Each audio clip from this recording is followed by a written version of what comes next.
Welcome to Donmar TV News Channel. Kasi I don't think if Sara Duterte choose BBM, I don't think, kasi may pinag-uusapan pa ngayon Sara and Bongo, di ba?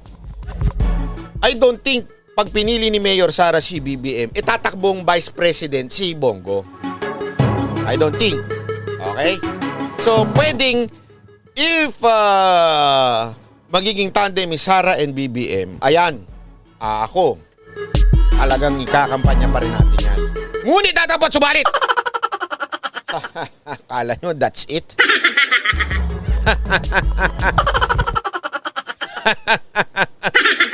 Kaya ang tingin ko, hindi Sara Duterte BBM.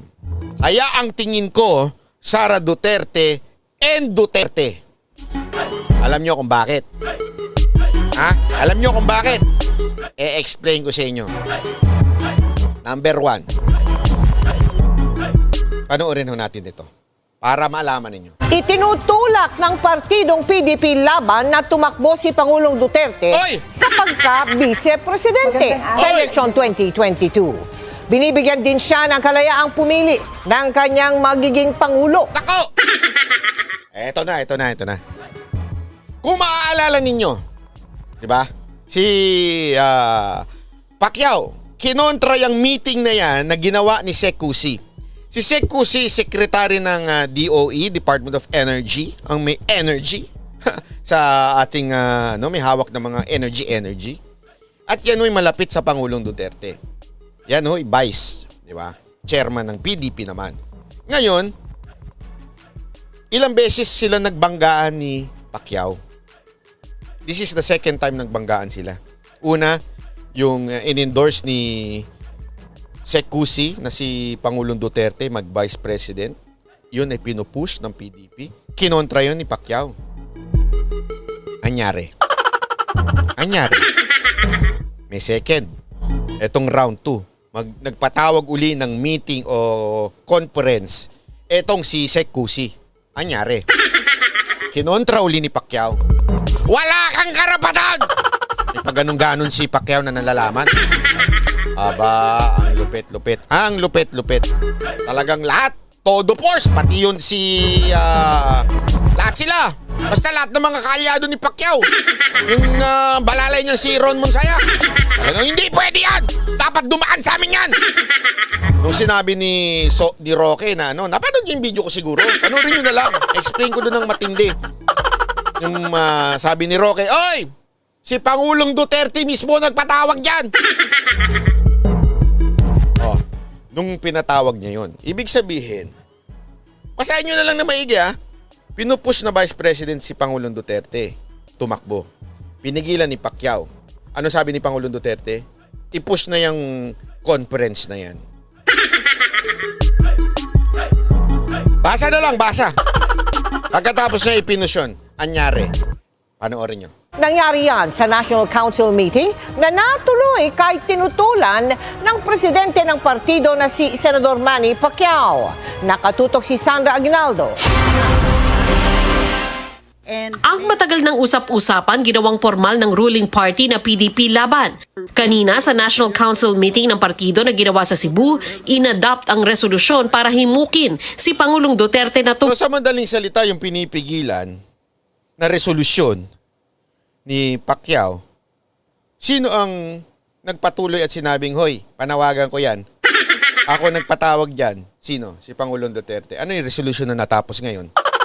Pakbong Vice President sa eleksyon 2022. May I move, Mr. Chairman, that this National Council shall adopt a resolution following the early resolutions made by the different chapters and different local governments all over the country to convince the PDP Laban Party Chairman, President Rodrigo Roa Duterte, to run for Vice President and to choose his running mate for President in the 2022 national election. I so move, Mr. Chair. Tingnan nyo So, finally, yung resolution na yon ay tumayo. Nanindigan. Yun ang resolusyon ng PDP. Na si Pangulong Duterte tumakbong Vice President. At yun ang pinayagan ni Pangulong Duterte. I-connect the dots nyo na lang. Alam naman sabihin ni Pangulong Duterte, ako tatakbo ko ng Vice President. Connect the dots kung may juta kayo. Kaya napakalabo. Ulitin ko, napakalabo na iba ang ilagay na Vice President. Napakalabo. Ngayon, eto lang masasabi ko. Bakit si Senator Go? Pwede kasi kung talagang... Kasi remember, Senator Go is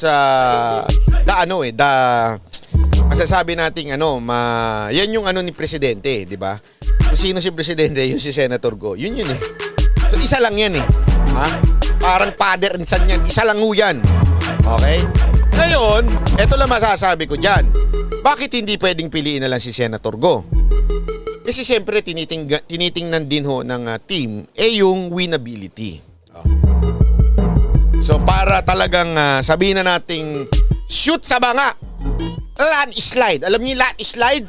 Ibig sabihin talagang bokya ang kalaban ni Mayor Sara Duterte. Pag talagang tumakbo si Pangulong Duterte Vice President, sabi ko sa inyo, bokya ang kalaban yan.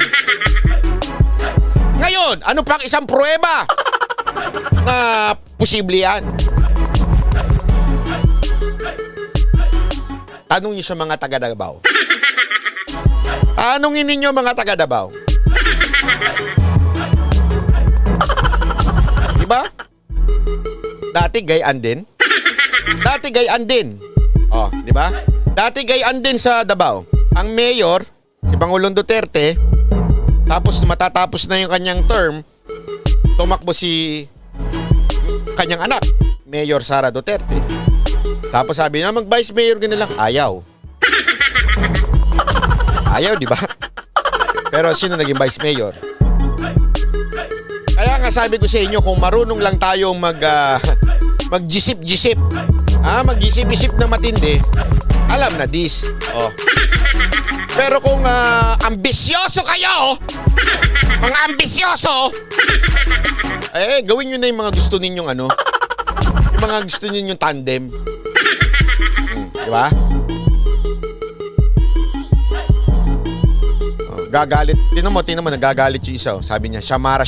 Bongo na ang presidente niyo, wag niyo nang kunin si Sara dito sa Davao. Ganyan. Alam mo, tama ka dyan, Madam Shamara. Ganyan din ang sentimento ng mga taga-Davao noon. Alam mo, yung mga taga-Davao, ang may gustong tumakbo si Pangulong Duterte, yung mga taga-buong Pilipinas. Yung mga taga-Davao, ayaw siyang tumakbong presidente. Bakit? Mawawala sa kanila. Ganun siya kamahal. Tanungin nyo nga tanungin nyo yung mga taga-Maynila. Gusto ba nilang tumakbo si Isko? Hindi, sa inyo na yan! Di ba? Ayan na naman. May makukulit na naman. Talagang ginagamit tong mga oportunista.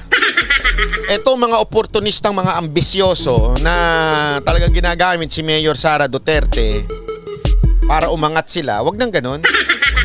Wag nang mas gagalangin ko pa yung mga hindi dumidikit at the same time lumalaban. Di ba? Pero yung ganyan, gagamitin nyo pa si Mayor Sara Duterte para sa kandidato nyo. Maya naman kayo. Gumawa kayo ng sarili nyong pangalan. Bakit di nyo gamitin yung gold nyo? Mag-gold kayo dyan. Malay nyo. Baka dumami. Kaya yung sinasabi ko, napaka-obvious na Duterte sa 2022. I second the motion. I second the motion. I second the motion too. I second the motion. Kasunod nito, nagpirmahan na sa resolusyon ang mga nagsidalo sa pangunguna ni Energy Secretary at PDP Laban Vice Chairman Alfonso Cusi. Hinihingan pa namin ng reaksyon ang Pangulo sa resolusyon ng partido. Walang nakalagay sa resolusyon kung sino ang posibleng maging kandidato ng PDP Laban para sa pagkapangulo. Pero hayaan daw ng mga miyembro na si Duterte ang mamili nito. Kabilang sa mga nababanggit na posibleng tumakbo para sa pagkapangulo ang mismong anak ng presidente na si Davao City Mayor Sara Duterte. Gayon din sina Senador Bongo at si Senador Manny Pacquiao, ang presidente ng PDP Laban. Tinutulan ni Pacquiao ang pagsasagawa ng National Council meeting kanina at sinabihan pa noon ang mga kapartido na huwag dumalo dahil hindi raw ito otorisado. Pero sa pirmadong memo ni Pangulong Duterte, ang chairman ng partido, binigyan niya ng otorisasyon si Cusi na ipatawag at pangunahan ang National Council meeting. Sa pagtitipon, meron ding video message ang Pangulo para sa kanyang mga kapartido. I call on all of my party mates to stand together and remain united, not by personal interest, Oy, wag daw personal interest, Pacquiao. Tsaka Mon Sayak. Oy, Mon Sayak. but by our principles and values as we chart the future of our party and the rest of the nation. Habang isinasagwa ang pulong, nagprotesta si Negros Oriental 3rd District Representative Arnolfo Teves na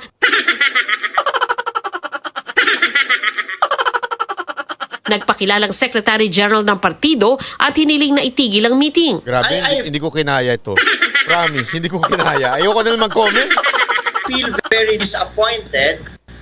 I am even angered, and I feel taken for granted for being bypassed because Section 60, Article Section 6 says that the Secretary General shall serve written notice that I am the Secretary General of the PDP Laban Party. Buhay pa ako, hindi naman ako incapacitated, hindi ko maintindihan bakit hindi ako ang pinapirma sa sulat. Pero sabi ni PDP Laban Vice President for External Affairs Raul Lambino, bakante ang pwesto ng Secretary General. Matapos ang diskusyon, niluklok bilang Acting Secretary General ang dati deputy lamang ni si Attorney Melvin Matibag, President and CEO ng National Transmission Corporation. Ayon sa kaalyado ni Pacquiao na si PDP Laban Executive Director Ron Monsayak, si Pacquiao ang nag-appoint kay Teves bilang Acting Secretary General.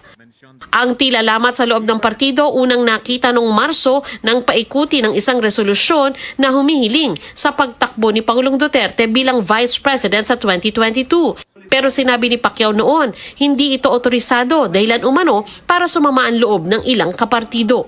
So nagsimula yan when a lot of party leaders encouraged the president to run for vice president. If you recall sometime in March, tapos nag-react bigla yung sila Senator Manny, nagagalit kay Secretary Cusi na unauthorized daw yun. Sa July, magsasagawa ng National Assembly ang PDP Laban. Ayon kay Lambino, doon maaring matalakay ang posible umanong pagbabago sa liderato ng partido. Hiningan pa namin ng reaksyon si Pacquiao. Sandra Aguinaldo, Nakatutok, 24 Oras. Lumabag daw sa konstitusyon ng partidong PDP Laban ay dinaos ng National Council meeting na ipinatawag ng Vice Chair ng partido na si Alfonso Cusi sa Cebu. Ayon yan kay PDP Laban National Executive Director Ron Monsayak. Sabi ni Monsayak, hindi raw dapat manguna si Cusi sa mga pagpupulong ng partido dahil may kakayanan pa naman ang chairman ng PDP Laban na si Pangulong Duterte. Kawawa naman ito si Ron Monsayak, ano? Grabe. Hindi rin daw suspindido o kaya nag-resign o inalis ang chairman para humalili si Cusi sa kanya. Mas lalo raw hindi pwedeng magpatawag ng National Council meeting si Cusi dahil ang totoong chairman lang ang pwedeng gumawa noon. Dagdag pa niya, hindi rin pirmado ng Secretary General ng partido ang notice ng pagpupulong kundi pinirmahan lang ng Deputy National Secretary General. Alam nyo, grabe rin, ano? Talagang lantaran eh. Ito sabi ko nga sa video ko na in-upload ko kahapon na hindi ko natiis kasi sinuplak sila eh. Sinuplak sila na si Pangulong Duterte mismo ang nag-utos na magkaroon ng pagtitipon. Tapos, eto na nga, nagtipon, di ba? Eto na yung resolusyon. Kontra pa sila ng kontra. Na kesyo, hindi daw ito yung tamang way at kesyo, hindi daw ito, hindi ito yun. Hindi formal. Sabi ko nga, ayan na nga si Pangulong Duterte. Si Roque, sinabi na nga niya si Pangulong Duterte mismo. Sinabi nila, hindi naman daw si Roque belong sa PDP. Ayan na nga si Roque, si Pangulong Duterte gumawa na ng video at pinalabas doon sa meeting na yon. Ibig sabihin, sa madaling salita may basbas ni Pangulong Duterte ang meeting na yan.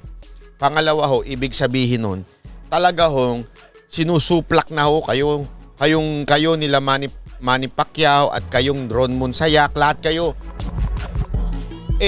pinapahiya na. Ibig sabihin, wag na kayo makapalang mukha. Ganun lang kasimple. Wag na ho kayong umasa. Konting iyan na lang. Alam mo kasi ito lang ito napag-usapan ko nga na isa kong kaibigan kaganina. Sabi niya, alam mo ito si Pacquiao, sa totoo lang, wala talagang alam pagdating sa leadership. Noon sanang nagkakaroon na ng konting hidwaan sa loob ng PDP, nung naglabas ng resolusyon si Cusi, ang sanang ginawa ni Pacquiao ay kinausap niya si Cusi ng personal, private. Okay, bakit? Nasa isa silang partido. Ang ginawa niya, kinontra niya sa media. Pinalabas niya ito ganito at hindi yan kinontra niya sa media. First time. Sa tingin ko, napitik na siya doon eh. Pero umulit. Kinontra na naman niya sa media. Sabi ko, kung tama kang leader at may problema sa iyo, hindi mo dapat lantaran, binabanatan sa publiko. Dapat kinakausap mo. Sa madaling salita, ganito yan. This is a rule. In any company, in any organization, even in family, pag may problema ka sa kapatid mo, may problema ka sa nanay mo, may problema ka sa tatay mo, may problema ka sa anak mo, you don't go out and tell your kapitbahay, "Uy, alam mo itong kapatid ko, walang niya itong baho ng paa nito. Etong kapatid ko, sira ulo nito eh. Tamad, walang pera, puro ganto. You don't do that. Bakit? Kapatid mo yun eh. Sino pag nasira yung kapatid mo, pamilya mo, yung anak mo o yung tatay mo, sino sira? Yung buong pamilya mo. Stupido lang ang gagawa nun, di ba? Stupido lang ang gagawa na sisiraan mo sa labas yung mga kasamahan mo. Simple yan, leadership 101. Di ba? Hindi yung nagdadaldal ka, binabanata mo sa labas. Medyo walang commonwealth eh. Ito nga, tingnan mo ha, bastusan na eh. Ito na nga eh, sinabi na nga eh. Tingnan mo, napilitan tuloy na si Pangulong Duterte talagang suplakin na itong grupo nila Pacquiao. Sandali, utos ko yan. Diba? Dapat man lang, kung ako may isip, kung ako merong tamang leadership, punta ako si Cusi. Pre, usap nga tayo dito. Boxing tayo, gusto mo? Hamunin mo man ng boxing, okay lang.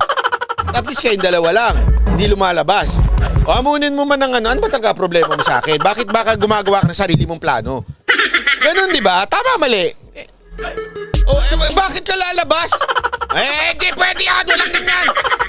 Para kang may topak eh.